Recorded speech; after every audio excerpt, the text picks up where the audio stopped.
mathematics. So he can do some. Good morning, everyone. First, I think I would like to welcome all of you come to our university to attend this summer school. I would thank Professor Yana Kinderknecht from our country to be with us and give you the lectures. And I think I would also like Kate for the organize and also other foreign PhD Song and our teachers. As you know, the Secretary Joe they all organize this summer school. Thank you. And also you from other university and our university to take part in this summer school. Next, I think I speak I will in Chinese speak something to our students. Yeah. 各位同学，我们这次的这个国际首席学校呢，是因为这个正好宣布了一个通知下来之后呢，我们非常荣幸呢，赶上这个就组织这个非常短，所以呢，大家看到这个报名呢相对来仓促，但是呢，非常感谢大家非常积极踊跃的来参加这个活动。这个活动是面向全国的8届学生去面专项的一个活动，是国际暑期学校。然后呢，我们请到这个 Kate 博士，他在我们这是这个 postdoc， 也是一个长期的这个学者。Kate 博士呢，精心组织这次国际学校。那可能我现在给大家讲一点中文，接下来呢，我们请的2位国外专家是全英文授课的，所以大家呢，可以去感受。两位教授讲的呢，一个是这个主要是关于概率论随机过程这个角度。也感谢各位同学。香港大学和其他学校、北师大从各个地方来到这里，那我们自己其他的学生小区分子过来一起来参加。那希望呢大家在珍惜这次我们珍惜这些机会。另外呢，这个我们长春在8月份呢是非常好的一个时节。虽然外面今天呢是有一点小雨，但是8月份进入秋天，明天就立秋，进入秋天，天高云淡。这个暖男的夜，那到时候大家可以感受到我们这个气候是非常凉爽，然后到这一周温度就不会升到30度以下，大家注意到30度以下。反倒提醒大家，如果你要从其他地方来到我们城市的话，可能回去晚上睡觉的时候最好要盖上被子，让它着凉，然后带一个外罩。然后长春这个地方，虽然如果不下雨的时候出现太阳，看得很热，但只要是在有阴凉的地方、有阴影的地方，温度就立刻降下来，也照了。那其他的我就不多说。然后如果有其他事情，那欢迎你们和我们的秘书王英老师，包括呢我们这个清风博士在这儿，还有我们的马爽老师，大家可以一起，就是有什么问题可以跟他们提出咨询，然后我的联系方式好吧。So at last, I think you enjoy this library of this summer school. Okay.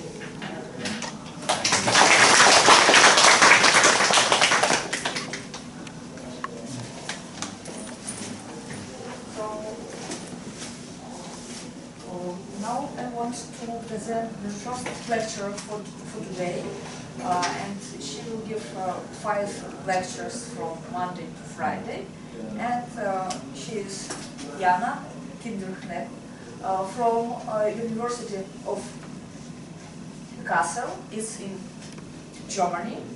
So she will give a lecture about semigroups generated by interdifferential operators, but don't be afraid of such difficult name. She will explain everything in details, and if you will have some questions, please ask, okay? So before lecture, after lecture, during the lecture, please stop here, and if something that you don't understand, please ask, because this is for you, okay? So that you will give new knowledge and maybe new ideas for your future work and for your, maybe for your investigation. So please have a good time here. And please, thank you. So yes, so you can see from the title that it is something about analysis and stochastics. So both analysis and stochastic are needed, and it is supposed to introduce everything. So it is not supposed that you know everything in advance, but everything will be introduced. And the course consists of 5 lectures.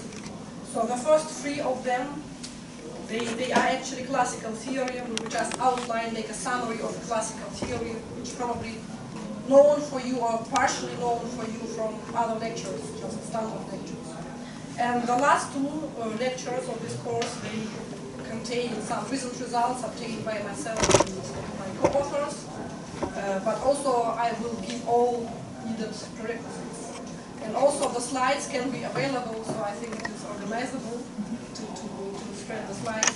So I'm not sure if you succeed to write down everything from the slides, but the slides themselves will be available. Okay, so let us start.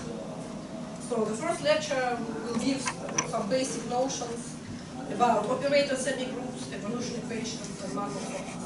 So I will define everything. So we start with defining operator semigroups and evolution equations. And so we start from the very, very beginning. We consider ordinary differential equation of this type.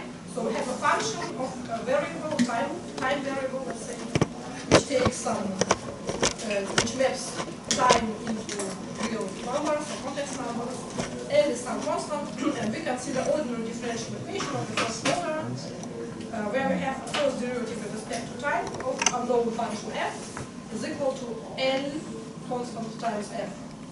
So I hope that everybody knows how to solve such ordinary differential equations.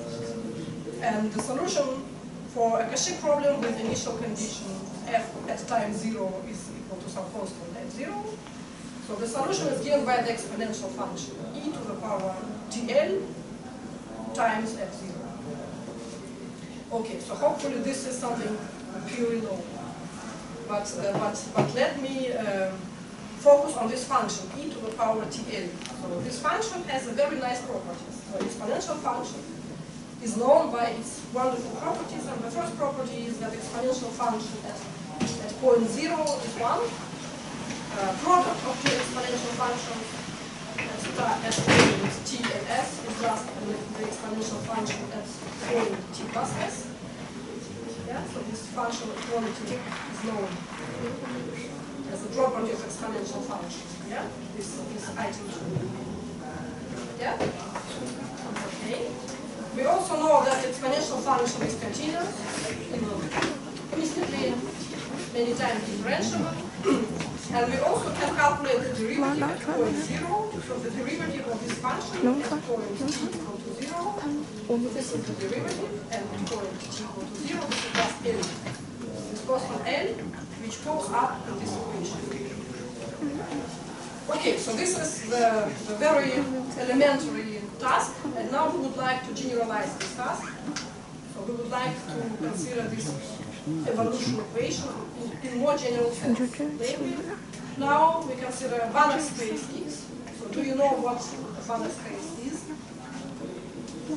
Please raise your hand who knows what is a Banach space. Yes. Okay, yes, almost all people know. Good. So we consider some Banach space with some norm. And now L is not a constant anymore, but a linear operator acting in this Banach space X. And now my unknown function maps time variable into Banach space X. And my initial condition is just some element of Banach space. Because R, real numbers, is also Banach space. So it's a special case. Okay, Okay, so now we consider the so-called abstract Cauchy problem. So where we have the Cauchy problem, which looks exactly as before, but now has another meaning. Namely, now we have a Banach-valued function, and here L is not a constant but a linear operator acting in X. Yeah?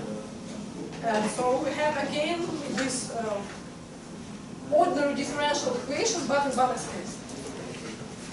And we have some initial conditions. So now F0 is again an element of the Banach space. Of course, again, what we have seen before is just a special case for this choice of Banach space. Okay, so let us consider this abstract Cauchy problem. And yeah, first of all, some examples. So as I said, if we choose x equal to r, then we just come back to the original elementary ordinary differential equation.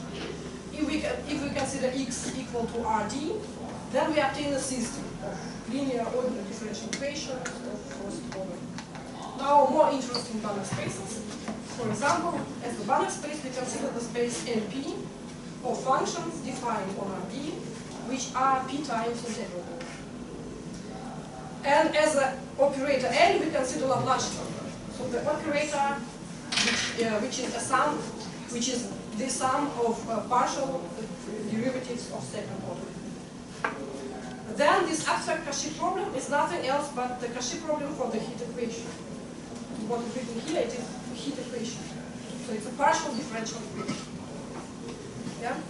So this setting, when we consider abstract Cauchy problem, also includes partial differential equations, in particular heat equation, written here. But also we can consider like Schrödinger equation, the main basic equation of quantum mechanics. So the difference between the Schrödinger equation and heat equation is just that we multiply Laplacian with -i. Okay, so it also fits into the setting of abstract Cauchy problem. Also, we can consider wave equation. Wave equation has this form, so it is equation of second order with respect to time variable, but we can consider it as a system of two equations of first order. And then this also fits to the setting of abstract Cauchy problem, namely now we have this operator L, a more complicated operator L, on the product of, so to say, on a more complicated Banach space. So you see, to solve a partial differential equation, a Cauchy problem for a partial differential equation, so there are many different methods how to do it. So one of the methods is to understand it as an ordinary differential equation, not partial, but ordinary differential equation, but with values in a Banach space. That is to understand it as abstract Cauchy problem, and to try to solve it as an ODE, infinite dimensional ODE.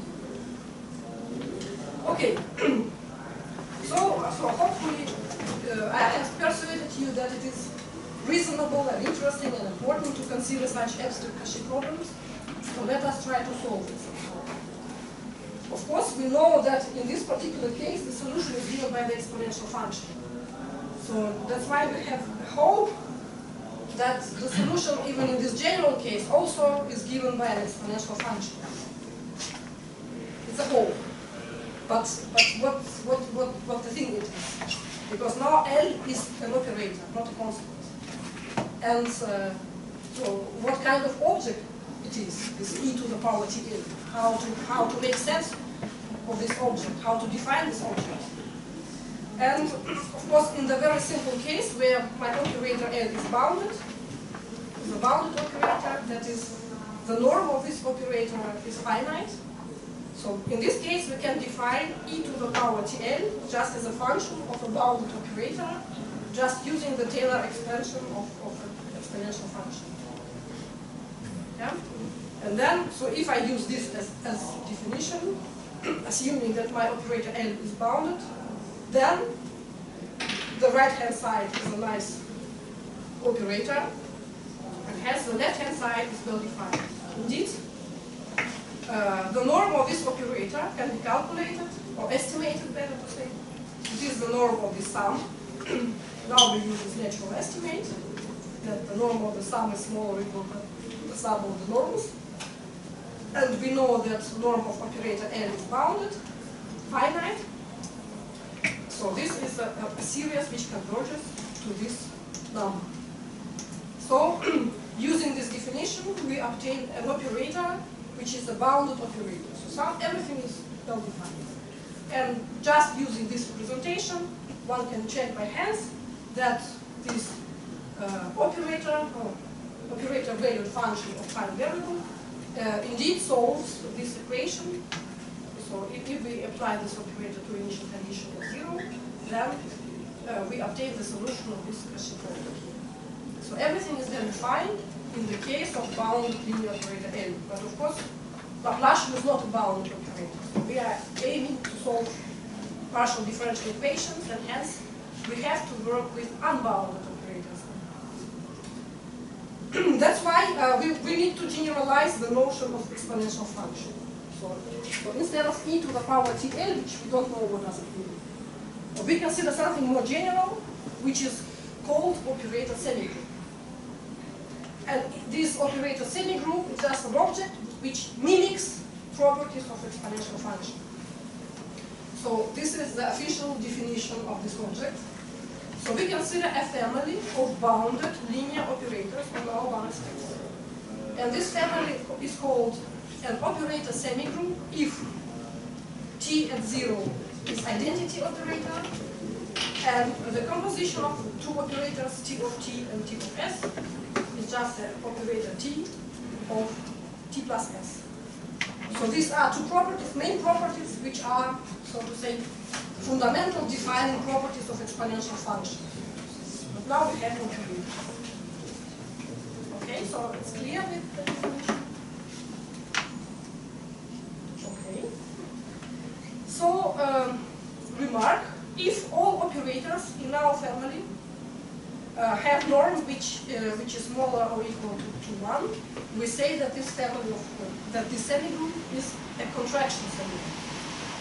This is just additional notion, contraction semigroup. Moreover, in this case, we know that this function is infinitely differentiable and in particular continuous. In this more general case, it is not always so we cannot always guarantee that this family of operators as an operator valued function of time variable t is continuous. We cannot guarantee it, and what does mean continuous, it also requires some explanation. It depends on which topology we choose. That's why definition. So a semigroup, T of T, is called strongly continuous. For this, one usually uses the notation C0 semigroup, just a notation. So strongly continuous if the semigroup is continuous at 0 in the sense of pointwise convergence, so to say. So for each point of our bounded space, TT applied to phi converges to T of 0 applied to phi. Yeah, because T of 0 is identity. Okay, so is it clear with this condition?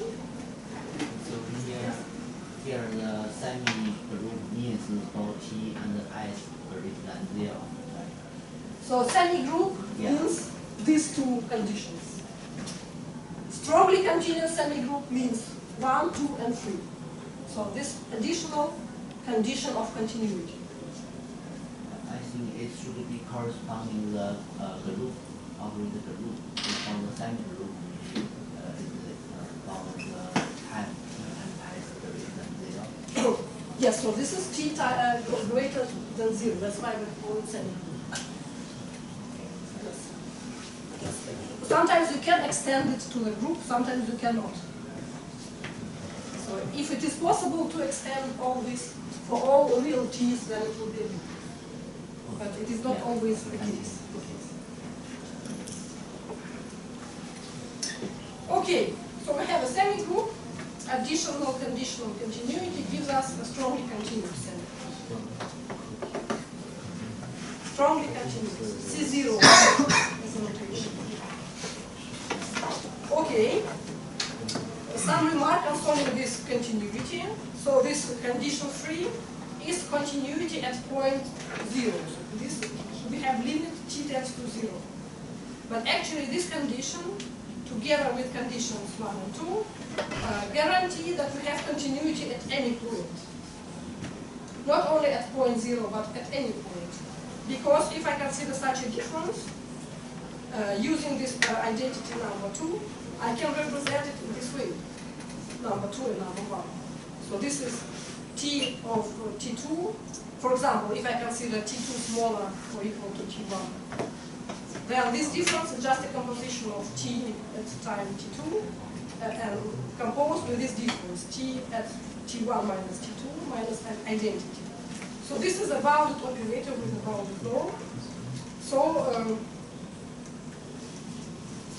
if I consider this difference, t1 phi minus t2 phi norm is, then I can estimate it as t of t2 multiplied with the norm t1 minus t2 applied to phi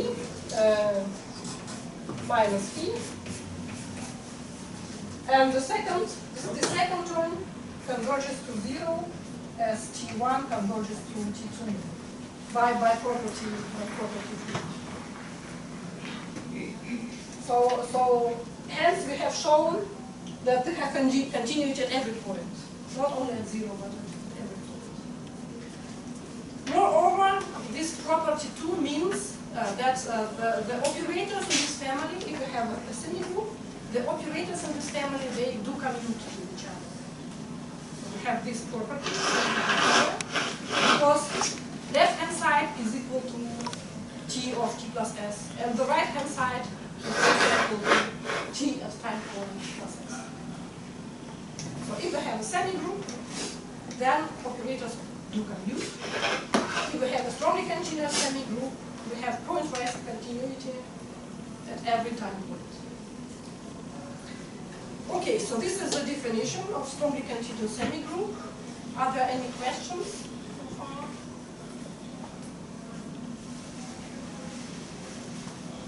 Okay. So, as a summary, semigroup, in particular strongly continuous semigroup, it is a generalization, okay, abstract generalization of the notion of exponential function. And the idea is that with the help of such generalization, we will try to solve abstract Cauchy problems for ODEs, for Banach space value functions, which in particular for partial differential equations. Okay, so as I said, we can play with continuity. We can choose different notions of continuity depending on which topology we consider. So here we consider continuity at 0 in the sense of, so to say, pointwise convergence. If we instead consider the so-called uniform continuity at 0, we obtain another notion, the notion of so-called uniformly continuous semigroups. So this is, I recall what does mean the norm of the operator. Operator norm is defined as a supremum of operator applied to an element of our Banach space, divided on the norm of this element, the supremum over all elements of our Banach space. Okay, so if we use a stronger notion of continuity, we obtain another notion of semigroup, the so-called uniformly continuous semigroup.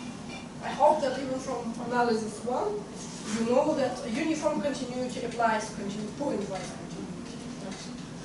But pointwise continuity does not imply uniform continuity.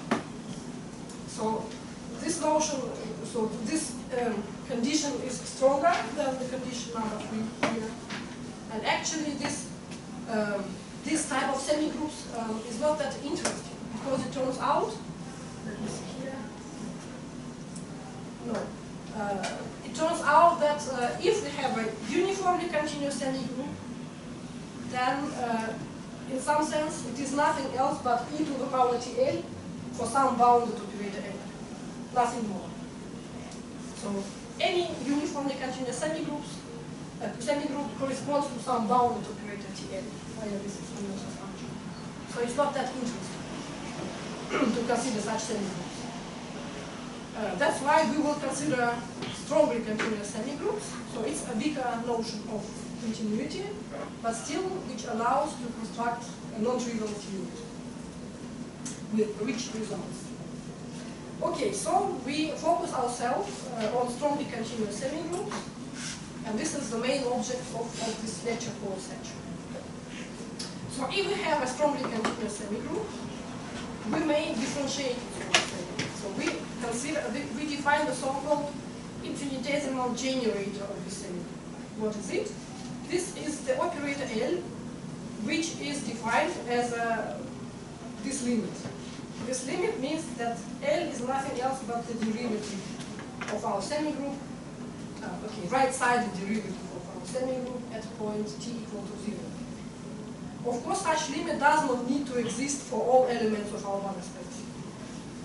That's why this operator L defined not on the whole Banach space, but it has some domain of definition. And domain of definition is exactly the set of all elements of our Banach space, such that this limit exists. Okay? So I recall that in this case, x equal to r, our semigroup is given like this. L is just a constant. And if we consider the derivative at t equal to 0, we obtain L. Yeah? So here we mimic this thing. Namely, we start from abstract object, strongly continuous semigroup, which just an abstract object which has such properties, 1, 2, 3, as given here. And then it turns out that in this case we can define the operator L, which just plays the role of this L. So we have set now. So what was in the classical case? We had operator, we had constant L. So we can construct the function e to the power Tn. What we have now? We have an abstract object Tt, operator semigroup. And if we have it, if we know that this is a strongly continuous semigroup, then we can define its generator. So exactly the operator which somehow plays this role. That is, roughly speaking, T of t is the object which we can denote as e to the power Tn. So now I understand what I mean by saying e to the power Tn. If I have a strongly continuous semigroup, I define its generator, and then my semigroup can be understood as e to the power Tl for this generator. But this is of course just like a formal notation, and this is the rigorous mathematical object defined as in the slide. Okay, so this is the story about operator semigroups. Yes. So one more remark. So saying that the generator is defined in this way, I mean that the norm of the difference between this object, this is an element of the Banach space, minus this object, this is again should be an element of Banach space. The limit of the norm tends to 0 when t tends to 0. So this is the rigorous mathematical formula for this notation. Okay, so are there any questions so far?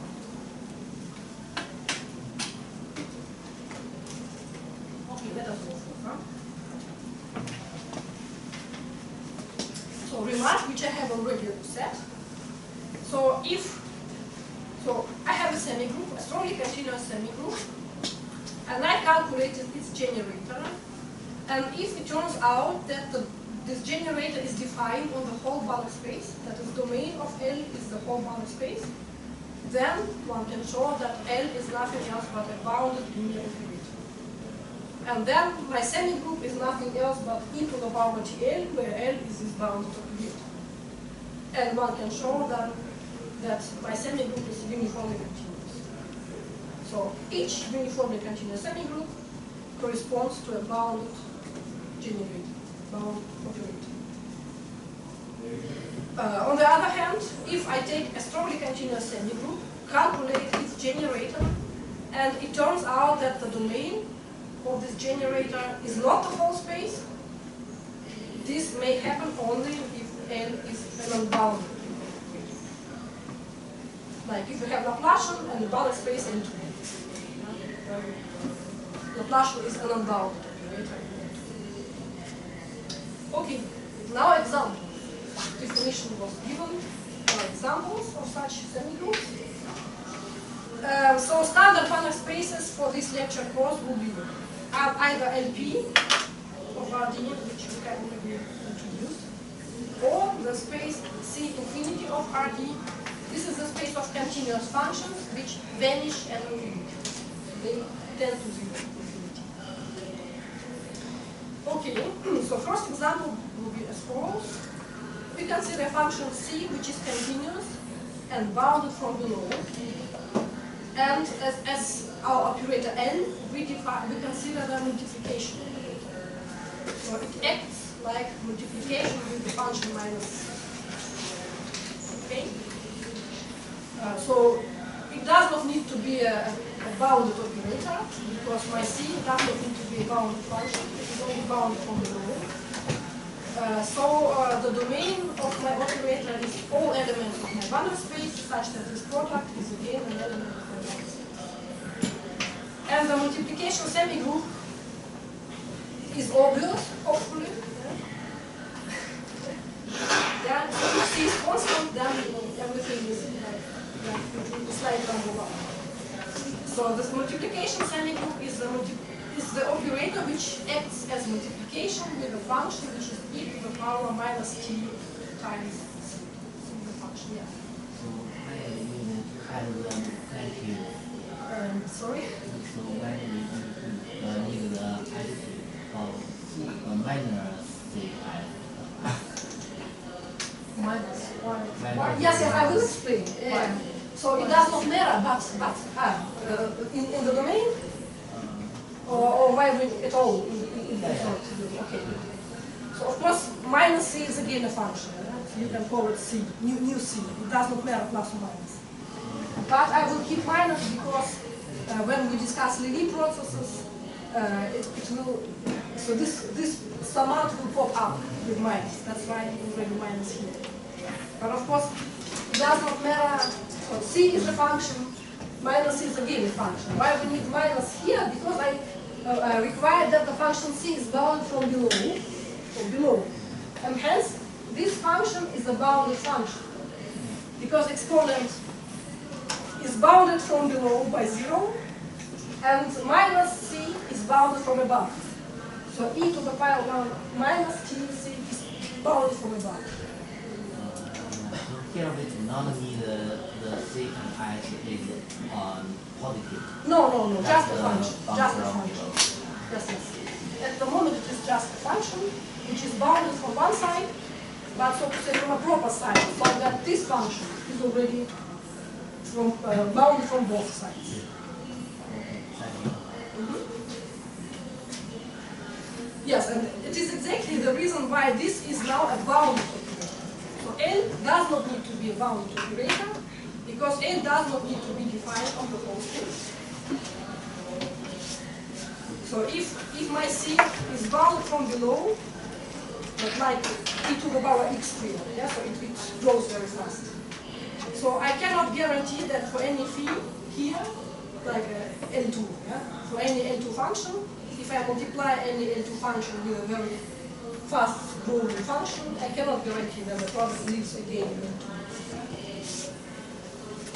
That's the point. So this operator L does not need to be defined on the whole Banach space. But this requirement that this function is bounded from proper side, only from one side, allows us to consider, to see that this function is already bounded from both sides. And hence we have a bounded operator in all these bounded spaces.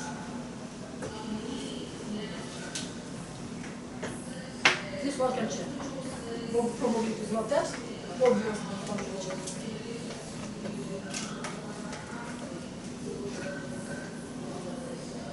Okay, so is it clear with this example? Yeah, so at least we remember, so if we have a multiplication operator, semigroup is again a multiplication operator, but we multiply with the natural function of t. Okay, another example, more advanced and more interesting for us. So let B be a fixed vector in Rd. So we consider the so-called translation semigroup on our bounded space X. X is always this. So this translation semigroup acts as follows.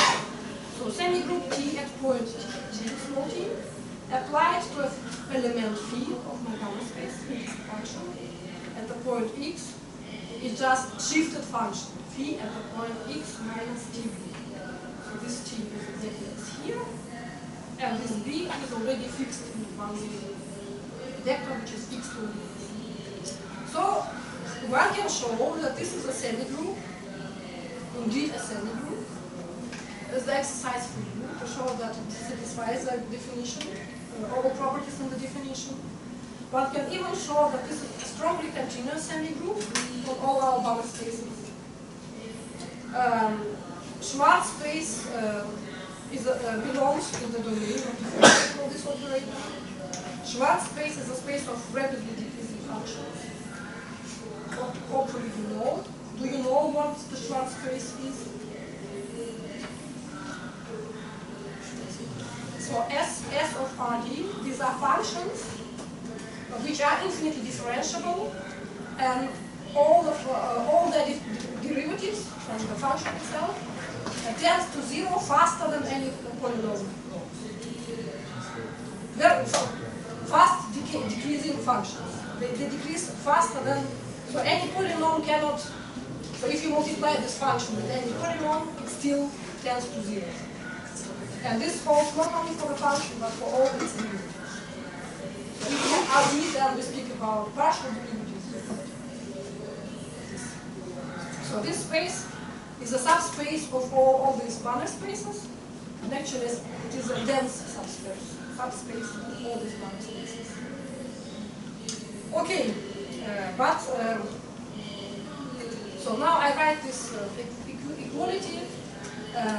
What I mean with this equality? I mean that we have a strongly continuous semigroup, and its generator is L. So this e to the power TL means that this is a semigroup whose generator is L. And this L looks as follows. It's just minus B scalar product with the gradient of function. So how to see it? This. So I recall the definition. So L phi of x, okay, first like this, is limit t tends to 0, tt phi minus phi over t. So let us first calculate at each point x. And now let us insert the notion of the definition of the semigroup. So we have phi at the point x minus tb minus phi of x over t. So the limit, if the limit exists, is just the directional derivative in the direction minus b. This is exactly what we did. This is minus b times gradient of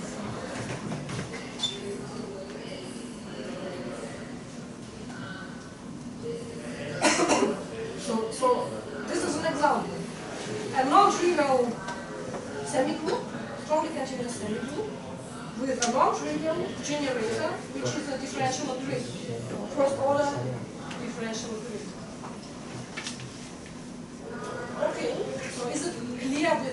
example. So for domain of this operator, domain is subject is Yes. So domain is all these such that this limit exists.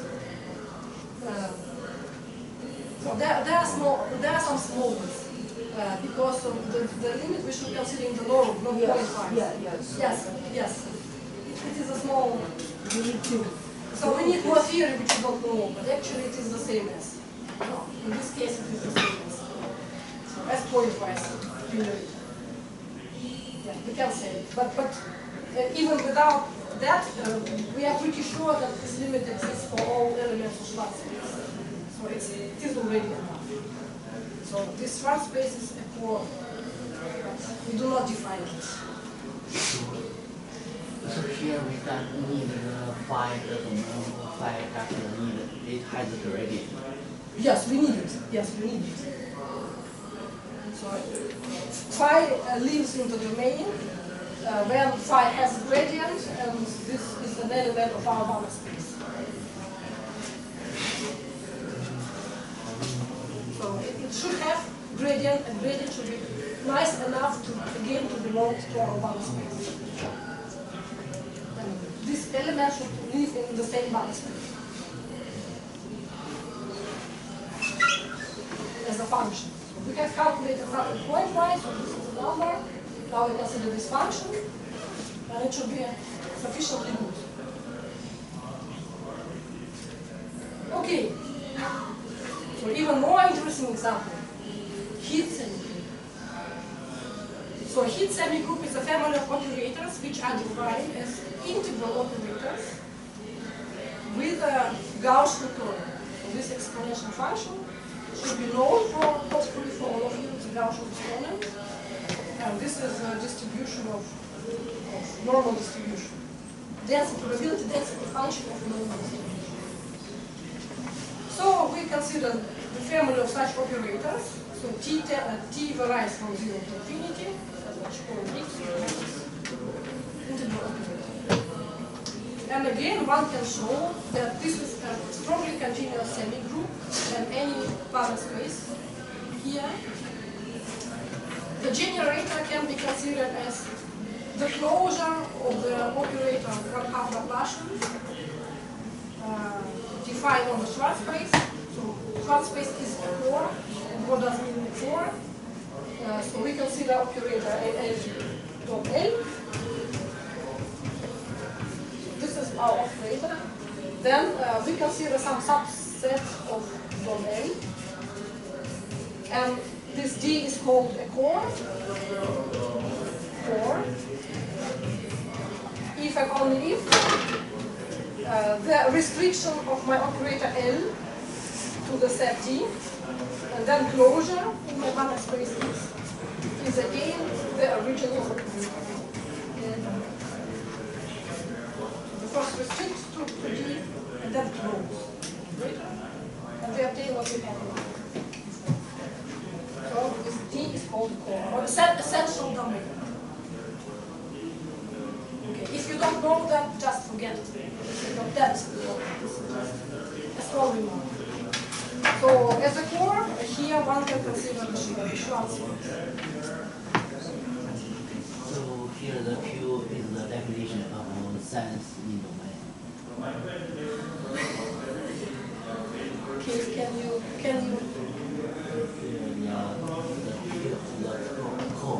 So Schwarz space is a core. So essential domain.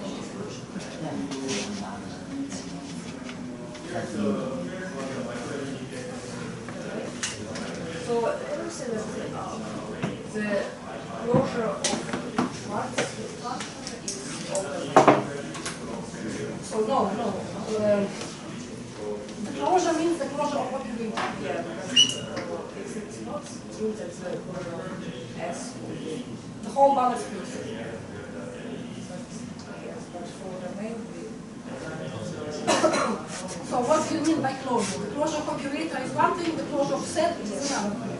So if the set, Schwarz space is a set which is dense in all our Banach spaces. So if we close the norm of our Banach space, in any of our bound space. The set this space we obtain just the compounds. And now we close the operator.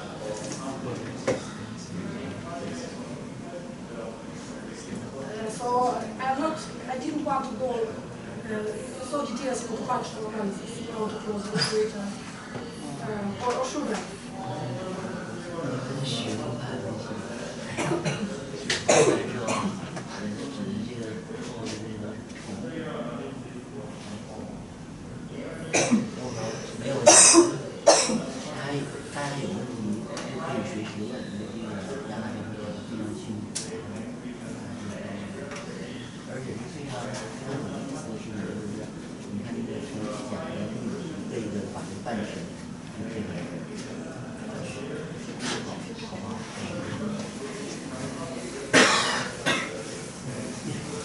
Yeah. So usually in standard course of functional analysis, people consider only bounded operators. Yeah? And what about unbounded operators? It's not that easy. So they have their domain, and so the operator is called. Probably I will give a definition. What does mean closed operator? So A is a linear operator from DOM A into X. This is again a subset of X, DOM A, and A is called closed if for any sequence phi m, which is of course they are elements of our one space, such that it converges somewhere. Such that it converges somewhere, and such that A of phi m also converges somewhere to some side. Yeah? So for any sequence which converges, and such that A of phi m converges somewhere, hold that this phi lives in the domain of A, and A applied to phi is exactly this type. So if this holds, then the operator is closed. If we just take operator like Laplacian and Schwarz space and consider it in any of these Banach spaces, then this operator is not closed. But we can close it, so adding roughly speaking to all the limits. But not all unbounded operators are closable. So sometimes we can extend operator, but extend in different ways. Like consider different boundary conditions for Laplacian. And so there are some troubles. Can be some troubles. That's why one should consider proper boundary conditions, which allow to consider a closed operator. So there are a lot of technical smallnesses, which lead to which theory of functional analysis, but we are not going to discuss it. So the idea is that the generator of the semigroup is already an operator which can contain, whose domain is maximum possible, and that's why we have to close it. So this is a kind of a subdomain which is essential and contains of good functions such that we understand how to apply Laplacian for such smooth functions. We are able to calculate seconds on the derivatives. But then we can close this operator. Again, need some theory to show that it is durable. The operator can be closed. And then we obtain this L to L. And it contains not only twice differentiable functions. It's a higher, so it's a kind of Sobolev space for one, or more one space. Probably Sobolev space. But we don't go into it. Okay. But what we saw, and I have not showed yet, but it will be probably as far as I remember, we will see it in a more precise way why it is so. Now I just state that this is a strongly continuous semigroup whose generator is the Laplace operator. Now we just believe in it, later we will see why it is so. But now I just believe it. Okay, and that's why, not that's why, but one can also show, and it is usually done in standard course of PDEs, that the function f of tx given by this integral operator applied to initial condition does solve the Cauchy problem for the heat equation.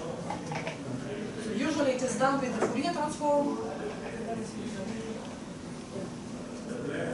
So you see, we have a semigroup, it is strongly continuous, it has generator, which is a differential operator, and with the help of the semigroup we can solve the corresponding PDE, or in our terminology, abstract Cauchy problem. Yeah. Okay. So this is an example.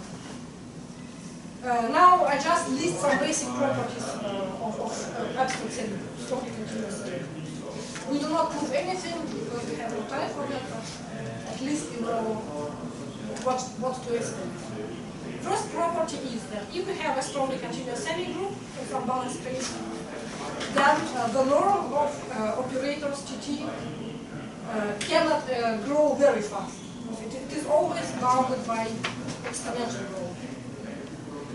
And you see, sometimes I denote T of T, sometimes I denote Tt, and it is the same object, just sometimes this notation is nice, shorter. So don't worry because I switch from one notation to another.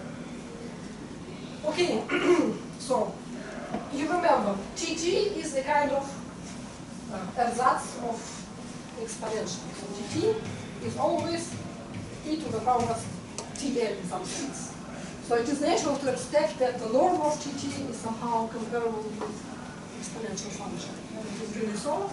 But here we have also a constant which is bigger or equal to 1. Okay, so this is one property. Another property that if we have a strongly continuous semigroup, we calculate its generator, then its generator is always densely defined and closed. So closed I have defined here. Densely defined means that the domain is a dense subset of balanced space. So of course one has to prove it, but again we have no time. But I guess there will be a list of references either after this lecture or after the second or the first.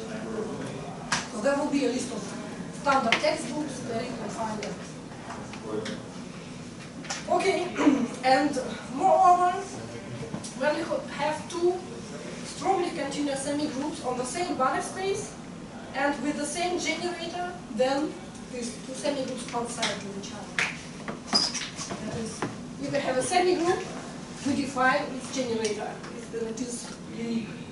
If we have a generator and we know that this is a generator for strongly continuous semigroup, the semigroup is unique. Okay. So now, yes, so we need all this theory in order to solve partial differential equations or integral differential equations. So we want to start with an operator L, not with the semigroup, but with the operator L. I said that if we have a strongly continuous semigroup, we calculate its derivative and we find the generator. Now vice versa, we have a partial differential equation. We have operator L. And now the questions. First question, so if we have a given operator L, does it generate a strongly continuous semigroup on some given Banach space, or not? Yes or no? If yes, can we use this semigroup in order to solve our abstract Cauchy problem? Is it helpful to know this semigroup in order to solve our PDE?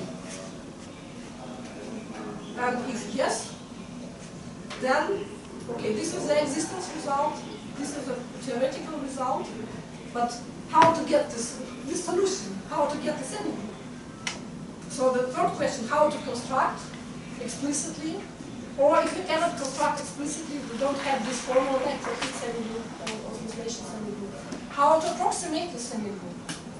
or how to represent the semigroup so that we can calculate the solution. Yeah, so this is like a problem for the next lectures, for the next 2 lectures. But some answers can be given already today. So first question, does L generate a strongly continuous semigroup? So we know already that if L generates a strongly continuous semigroup, it should be densely defined and closed. So if our operator is not so, it cannot generate a strongly continuous semigroup. Moreover, there is the famous theorem of Healy and Yoshida.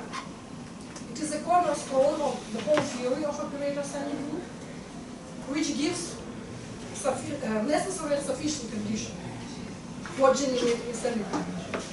So L does generate a strongly continuous semigroup if and only if L is densely defined, closed, and there is one more requirement on the resolvers of operator L. We will see what is what at the third lecture, but this is a kind of advertisement. So there is a big result in the theory which answers the question when my operator L defines a strongly continuous semigroup, generates a strongly continuous semigroup. Okay, this is question number 1. Now question number 2. Okay, we have a generator, we have evolution equation with operator L, which is a generator of a strongly continuous semigroup. Does it help us to solve evolution equation?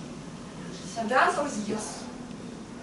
The answer is given in the well-possessed theorem, which is written here. So let L dom L be densely defined and closed. We consider the corresponding absolute Cauchy problem for the evolution equation with this operator L. And the statement is that this abstract Cauchy problem has a unique classical solution for each initial condition from the domain of definition of operator L, if and only if L generates a strongly continuous semigroup. And in this case, the solution is given exactly by the semigroup. So yes, indeed. So our efforts to deal with semigroups, they are reasonable. They really give us the method how to solve PDEs. Just, we have an evolution equation. We check if our operator is a generator on some reasonable balance space. So we choose a balance space such that the reaction is to have a generator of a strongly continuous semigroup. And then we construct a semigroup, and then we obtain the solution of this evolution equation. Okay, so far we have operator semigroups and evolution equation. Yeah, so evolution equation, this is what is written here.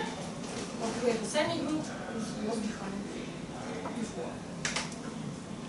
Let us go first. Yeah, so we are not going to prove this theorem, of course, but a kind of comment, at least why this function does indeed solve the equation. Okay? We cannot prove anything, but at least some motivation why it seemed to be correct. So one can check very easily. So if we have a strongly continuous semigroup, then the derivative of this semigroup at any point t, applied to any function t in the domain of generator, is equal to L tt of phi, and it is equal to tt L. So we have this identity. So let us clarify why we have this identity. So how to calculate this derivative? So it is written here on the left-hand side. So derivative is this limit. Okay. Okay. Here I am calculating the right-hand derivative with the left-hand side derivative. One can do similar things. So if I calculate this limit, I use first of all the semigroup property of my semigroup. That is my t at point t plus h. It is a composition of tt and th. So I can pull out this tt. So I can pull out this tt, and the operators commute with each other. So I can pull out this tt on the right-hand side or on the left-hand side. Yeah? Okay. So I consider phi which live in the domain of our generator. Hence, let me consider this limit. Tt is a bounded linear operator, so I can interchange Tt and limit with respect to h. So these two things, bounded operator is continuous. And it does not depend on h. Yeah? So the limit is with respect to h. So I interchange Tt and limit. And here, if I consider the limit exists because phi lives in the domain of generator. Yeah, so generator is defined by this limit. Okay, instead of t, I can write down h. So, this guy here tends to L phi. And hence, the right person, this expression here tends to Tt applied to L phi. Okay? Okay. So we have proved that the derivative is equal to this Tt L phi. We have proved this. But, of course, this expression here is the same as this expression here. This expression has limit, hence this expression also has the same limit. But if this expression has limit, this means by definition that this element of bounded space belongs to the domain of generator. And this limit is nothing else but generator applied to this element. Hence we obtain this LTT. And in particular, we have shown that TT phi belongs to the domain of generator.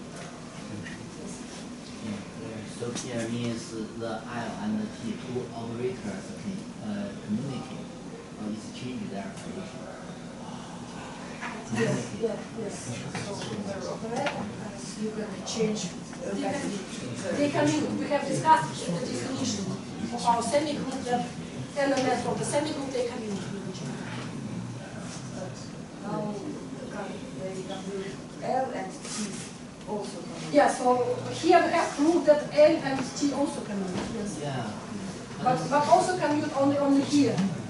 Because Tt is a bounded operator, but L is not bounded. For general case, it will be not a whole. So we have shown that Tt keeps domain of L invariant. If phi lives in DOM, then Tt phi also lives in DOM.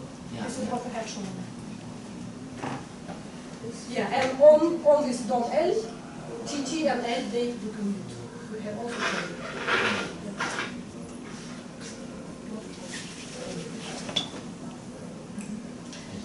Yes, so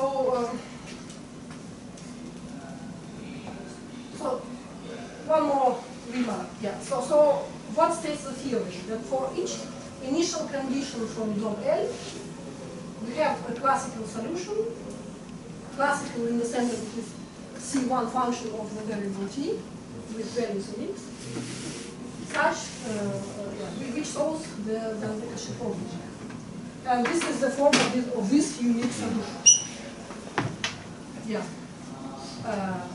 So this is a classical solution of this evolution equation for all phi zeros from DOM L. But on the other hand, Tt is a bound linear operator which is defined on the whole x. So this right-hand side makes sense for any f0 from x. So we say that this is a mild solution if f0 does not belong to DOM domain of the mild solution. Not weak, but in the middle between strong and weak, mild solution. Yes? And do you mean if you change the space into another space, not one space, where the t and th minus id to h is not flexible, and those two operators is flexible, and in such space or in other Banach space? I'm not sure that I have understood the question. So no, we fix some Banach space x, and we work in this fixed Banach space x.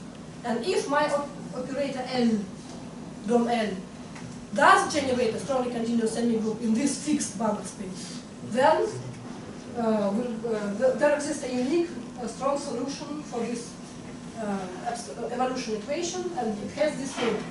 But of course, if we have evolution equation, just evolution equation, yeah, like heat equation, we can play with Banach spaces, choosing a proper one, such that my operator L does generate a strongly continuous semigroup in this Banach space.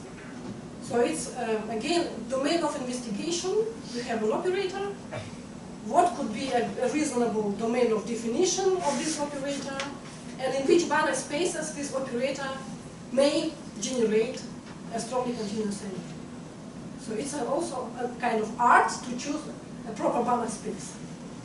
And of course, playing with different Banach space, we obtain a kind of regularity theory. Yeah. So because this solution in this sense, so as the function in this space. Yes. If my Banach space is C infinity, this means that we guarantee that our solution is a continuous function with respect to space variable. If it is LP, then we can guarantee some behavior at infinity or whatever. So the properties of the solution somehow are recorded in this Banach space. So playing with different Banach spaces, we may kind of investigate the regularity property of our solution. That's all. Of course, we can. What we can? We can consider this space and create a Banach space from this space, choosing another norm. But this is not good for this theory because we need an operator acting in some Banach space. So we start from some Banach space, and after the acting, we obtain again an element of this Banach space, not something else. Yeah, that's why it's more convenient to consider an unbounded operator, but like an operator acting, so to say, from X to X, but not defined everywhere.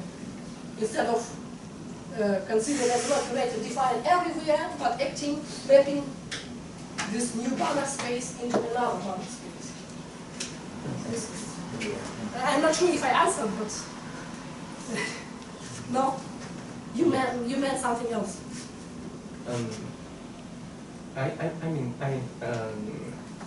Does I mean the space?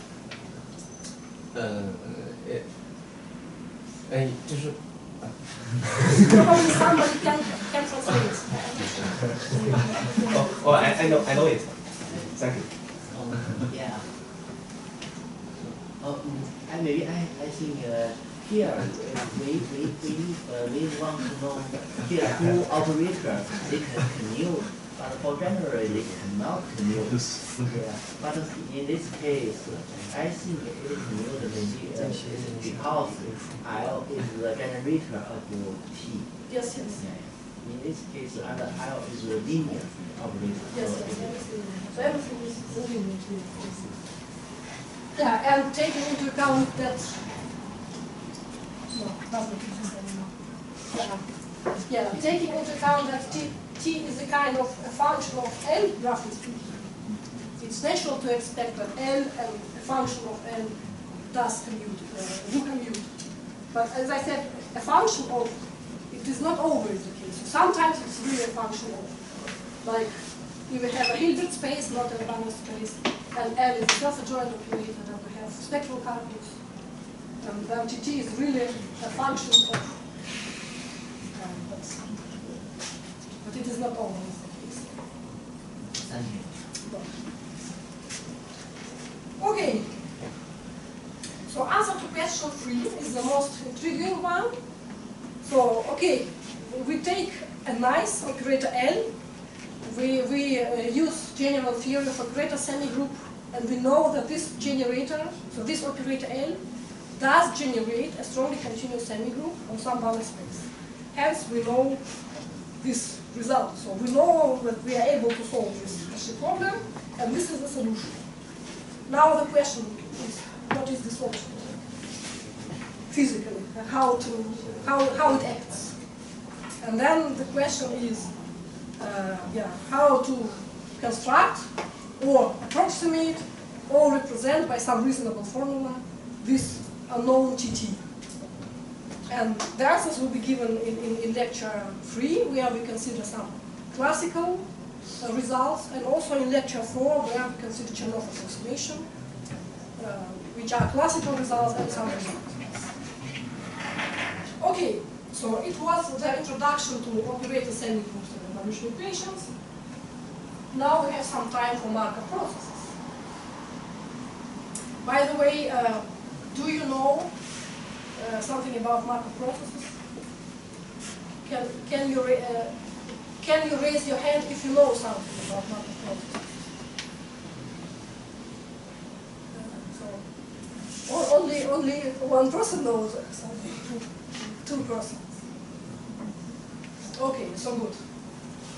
So as I promised, I will explain, even if not defined, but explain. So, okay. So what is the stochastic process? I hope it is known. So it's a family of random variables parameterized by a time horizon. Yeah? So we consider stochastic process or a family of random variables which is parameterized by some parameter t, which is bigger or equal to 0 and plays the role of time. And we want to consider time homogeneous Markov process. What does mean time homogeneous Markov process? I don't want to give a rigorous definition, but the idea is that this is a process which does not have memory. Namely, what will be in the future depends only on what is now. It does not depend on what was in the past. So this is the ideology. So many physical phenomena can be described as Markov processes. So it's an important class of stochastic processes. And yeah, since any Markov process does not have memory, the main thing about Markov process, which we are interested in, is the so-called transition kernel. So this is a probability of a transition. Probability of transition from point x to some set, let us call this set dy, if we have t units of time. So it is what is written here. So the probability that if we start at point x, then in 2 points of time, we arrive at some set dy. Okay?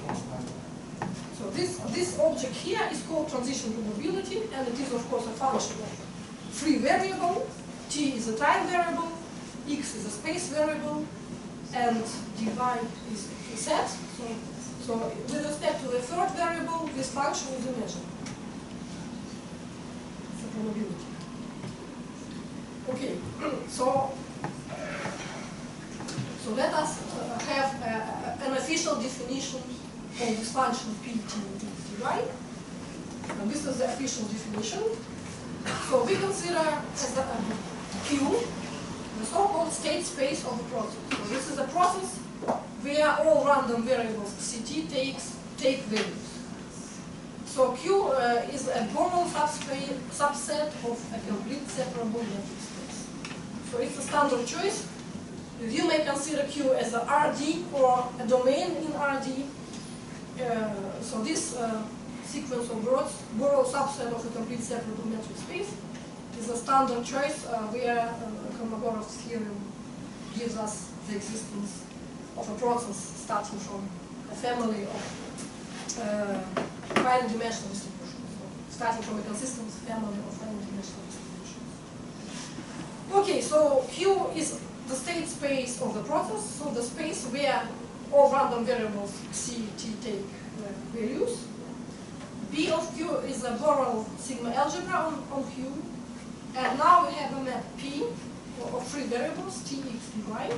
So the first variable is a time variable, the second variable is a space variable, and the third variable is a Borel set, an element of Borel sigma algebra. And this P takes values in the interval from 0 to 1. So a map P is called a sub-Markovian kernel if we fixed any the third argument. So with respect to first two arguments, this function should be nice. That is measurable. just nice function with respect to first variables for each fixed third variable. Nice means measurable. Now this function is a function of the third variable for each fixed choice of first two variables. This is a measure. Moreover, it is a sub-probability measure. What does mean sub-probability? Probability measure means that probability of the whole space is 1. Sub-probability means that the probability of the whole space is no more than 1. Can be less. So once again, it's a nice function with respect to first two variables. It is a sub-probability measure with respect to third variable. And now we have this property. What does mean this property? This means that the probability of transition from a point x to a set, which is a one-point set, x, when we have 0 time for transition, the probability of this transition from x to itself is 1. Okay? If we have no time for transition, probability to stay where we are is 1. Okay, so this is the property number C, and there is also the property number D, Chapman-Kolmogorov equation. It looks as follows, and I will clarify it on the next slide. But first, I say that, so if we have a function which satisfies these 4 conditions, this function is called sub-Markovian curve. If additionally, here in the condition B, we have not sub-probability measure, but a probability measure, that is, we have this identity, when we say that the function P is a Markovian curve. Okay? Okay, so this is the definition, and now let me clarify this Chapman-Kolmogorov equation, so how to understand this. As I said, the idea behind the Markov process is that this process does not have memory. That is, what was in the past does not depend on what will be in the future, and vice versa. So, how to understand this identity? So this is again the same identity. What do we have on the left-hand side? We have a probability to make a transition from point X to the set B, where we have t plus s units of time. So this is what is given in the picture. So we start at point X at some time point H. We have t plus s time points, units for our transition. And we have to arrive in some fixed set B. So probability to come from X to some point B is given here. But how we do this transition? We do it as follows. So first, we start at X, then at time, in t times unit, we come somewhere, at some point, just somewhere. And then we still have s units of time, and we go from y to our set B. Okay? That is, to come from X to B, when we have t plus s time units, it means that we do it somehow, and something happens in the middle, not in the middle, but at time point t, for example, in t, in time units. If we start at time point h, then here we have time point h plus t. So we come from X somewhere, and then we continue our path to B. Okay, so, and somewhere can be everywhere, yeah? This y vary in the whole space. That's why we, so to say, we sum up all the paths. So we go from X to Y, and then from Y to B, and we sum up over Y. But there are infinitely many Y, uncountably many Y, so this sum is nothing else but integral. So we integrate with respect to Q dy. And then what is written here, this is the product of probabilities. This is the probability to come from X to Y, and we have t time units for this transition. And this is the probability to go from Y to B when we have s time units. And we have this product which symbolizes that past is independent from the future. So this is the kind of motivation for this chapter in Markov equation. Is it clear? Is the picture clear? Okay, so even if no, just remember that Markov process is a process which doesn't have memory point, and in particular its transition probability satisfies chapter probabilization points. Okay, so let us go further. So we have discussed that, so if we start from a nice Markov process, we consider its such probabilities of transitions, and such probabilities give rise to an object which is Markov kernel. Okay, so each test in Markov process gives rise to a Markov kernel. But vice versa, each Markov kernel gives rise to a Markov process. Why? Because there is a Kolmogorov theorem. So one actually choosing any starting distribution and having a particular Markov kernel, one can create a family of consistent family of infinite-dimensional distributions, and then by Kolmogorov theorem there exists a stochastic process which has this finite-dimensional distribution. And one can show that this process is exactly indeed a Markov process. This is for those who know what is a Kolmogorov theorem. Otherwise, just believe that there is a kind of, in some sense, one-to-one. If you have Markov process, we have Markov kernel. If you have Markov kernel, we have Markov process. And Markov kernel is defined in the lecture. Okay, so Markov kernel gives rise to a Markov process. So what should we do with sub-Markov? So actually, if we have a sub-Markov kernel, we can extend our state space and obtain a Markov kernel on a bigger space. And hence, there will be a corresponding Markov process on this bigger space. Let me give more details to that. So, as a bigger space, we consider the so-called QD. This is either a one-point compactification of the original state space, if Q is not constant. For example, if Q was RD, yeah, so if my Q was RD, then as QD I consider, so I add the infinity. Yeah. One point compactification. Or if Q was already compact, like a bounded closed domain in RD, then I just add some isolated point as an extra point. This point will be called symmetry point. Okay? So this is Q, this is the space where the process lives, but the process may die out, and in this case it goes to symmetry and stays there. So adding this symmetry allows to construct a Markov kernel and hence a Markov process. It will be given in the following way. So we have a sub-Markovian kernel P on state space Q, and we extend it to a Markovian kernel on a bigger space QD. Here also kernels in the QD, and we define it in the following way. So P bar of TXB is equal to P TXB if it is about the transition from the state space into the set in the state space. Yeah, so if X and B as before, as here, then my P bar is the same as P.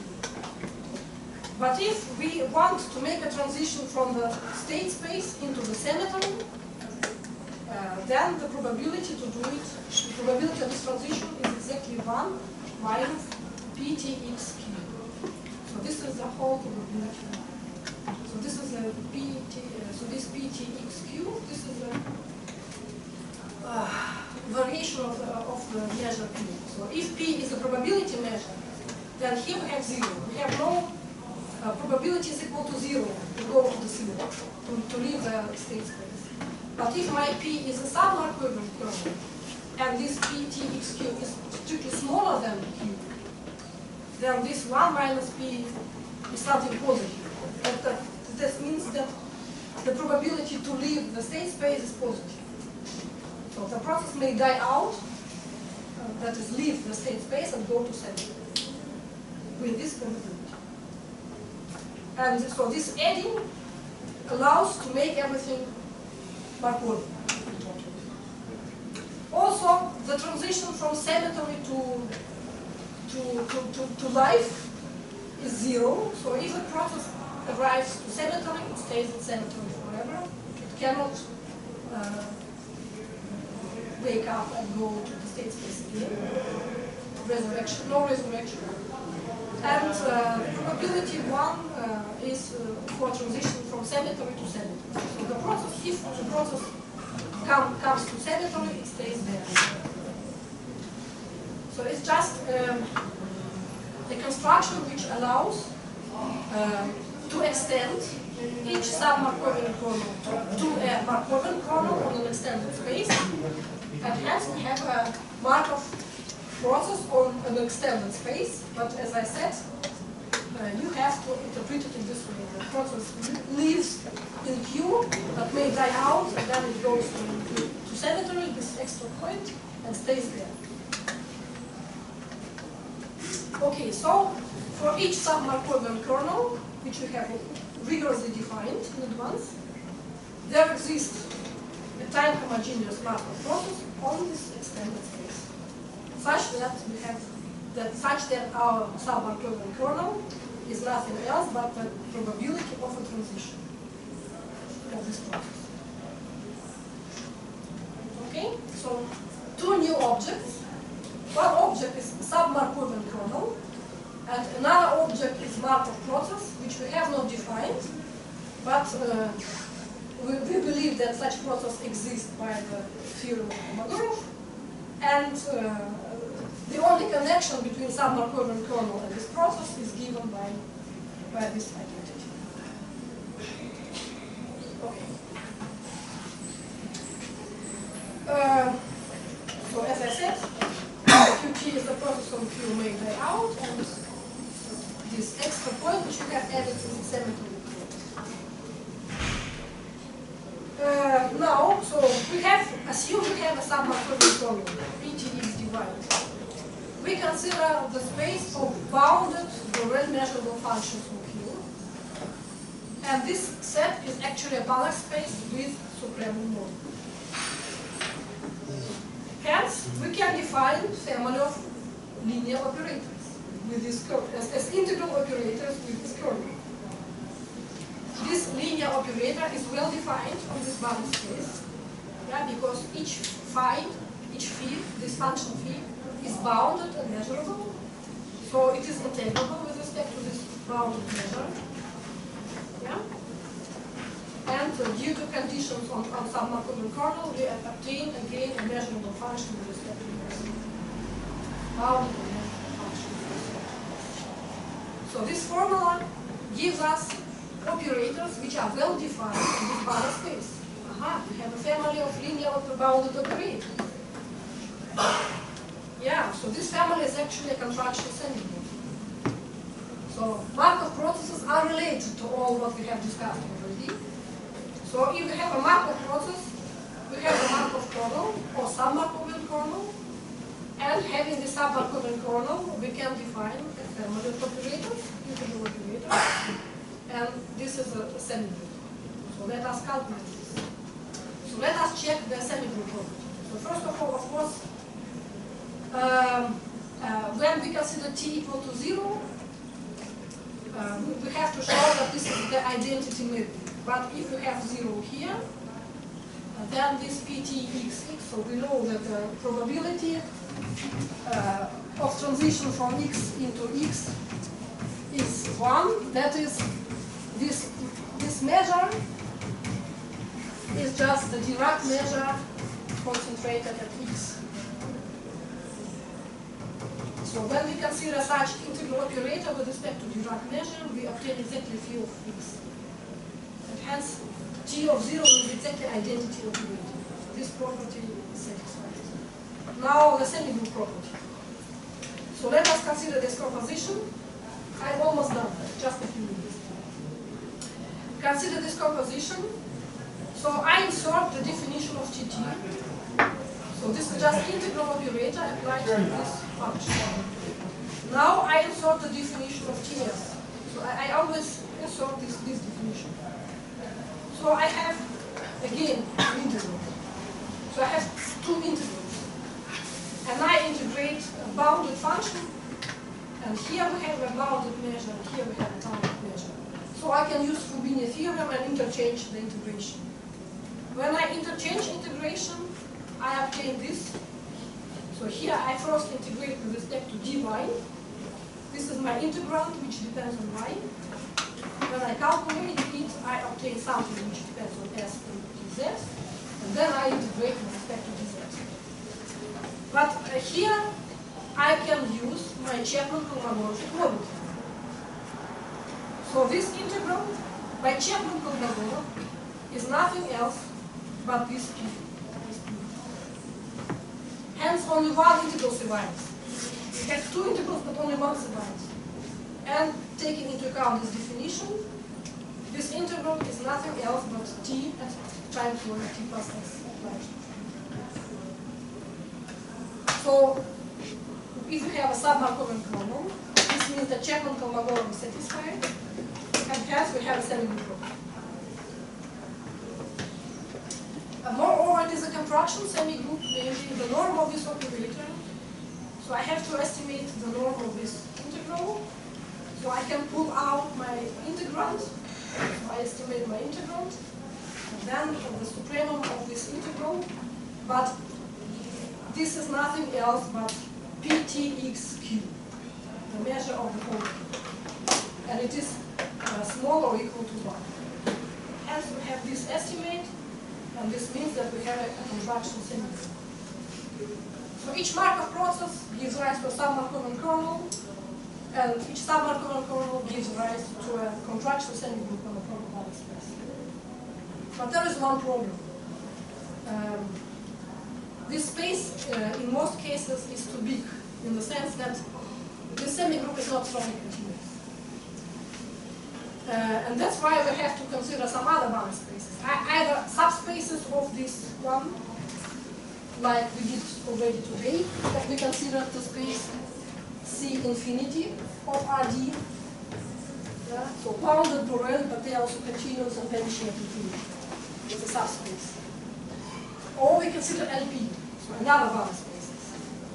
So playing with some bounded spaces, choosing properly some bounded spaces, we may achieve that such families of integral operators, for at least some Markov processes, do generate a strongly continuous semigroup. And hence they are related to evolution equation.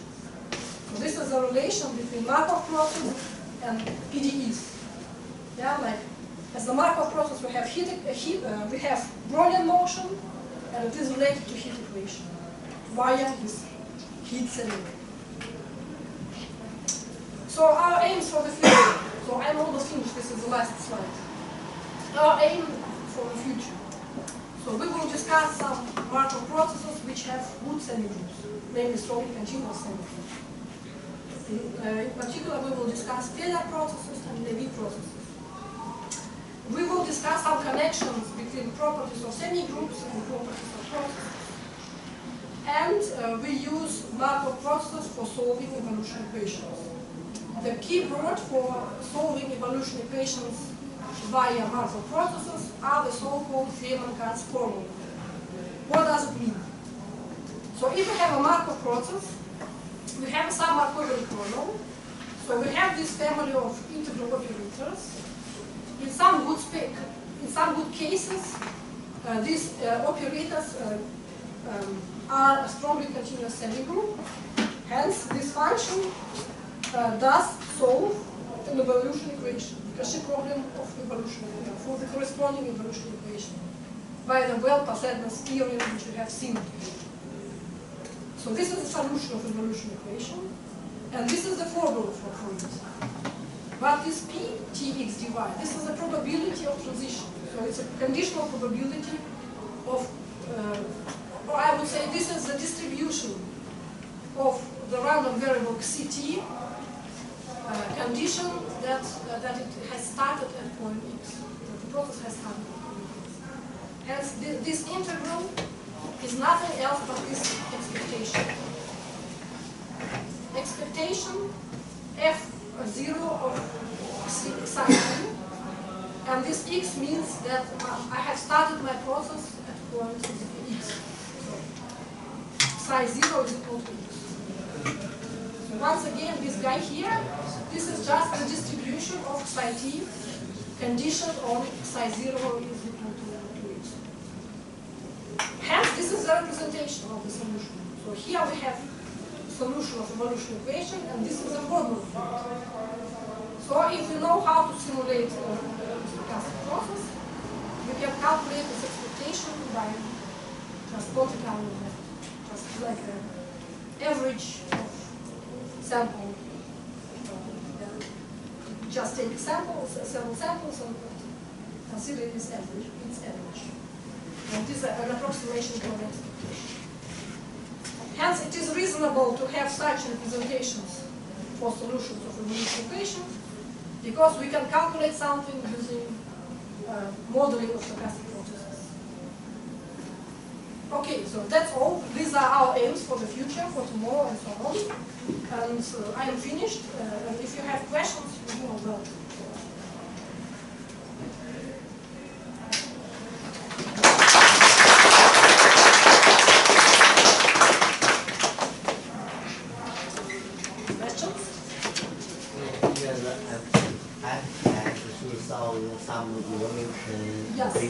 Yes, so I said, so if we are lucky to have a strongly continuous semigroup, then we can calculate its generator, and then we can just consider evolution equation with this generator.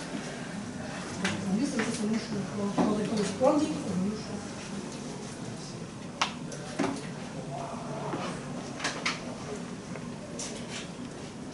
Further questions?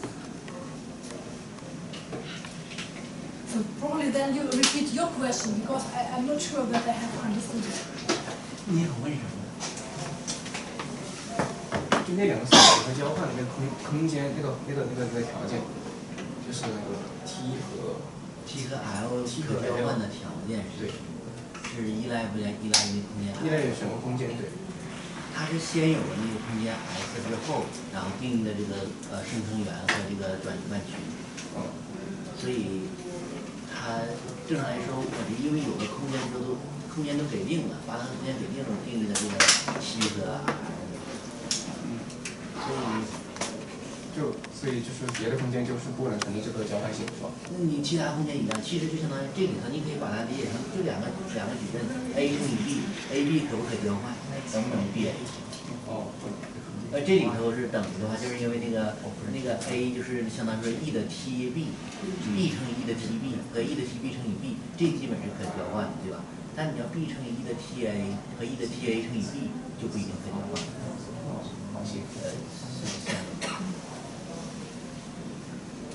So everything is clarified, yeah? So maybe I think we need to ask. Okay, so the question is answered, yeah? Yes. Then we have to. Okay, if no other questions, so now we will take a photo of our computer. So please go to the hall. 我们一起照张相，好不好？ Together. 这个。